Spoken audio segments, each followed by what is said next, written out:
যোৱা নিশা 4টামান বজাত আমাৰ তাত হঠাৎ ডিঅ' ছাৰে ফোন কৰি ফোনৰ যোগেদি জনায় যে এইটো নাৰিকল ফাৰ্ম হয়, লতিবাৰী হয়, 2টা কাঠৰ গাড়ী পাৰ হ'ব বুলি। সেই অভিযান সেই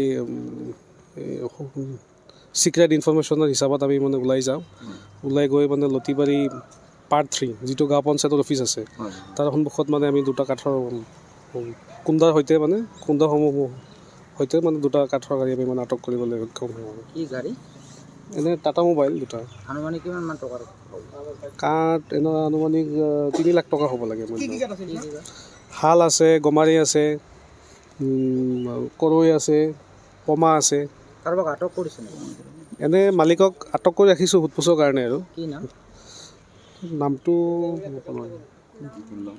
কিবা গোলাম কিবা নাম।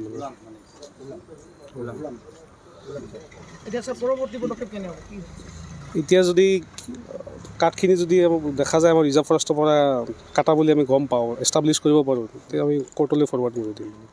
ছাৰ 4দিনমান আগতে যিখন হেৰি পাহাৰ আছে আমাৰ গাটাবাৰী এৰি তাতেও গাছ কাটিছে কিছুমানে, তাৰ পৰা কিবা পাইছে নেকি ছাৰ? তো তাতেও মানে পাইছিলোঁ আমি, তাতে আছে হালৰ গোন্ধ।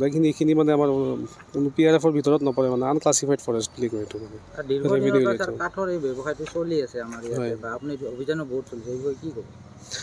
সেইটোৱে যেনেকৈ সিহঁতে বদমাচি কৰে সেনেকৈ আমি ধৰিবলৈ সক্ষম হওঁ। মানে বেছি ছাকচেছ নাপায় বাৰু, চেষ্টা চলায়, কিন্তু ছাকচেছ আমি হ'ব নিদিওঁ সিহঁতক।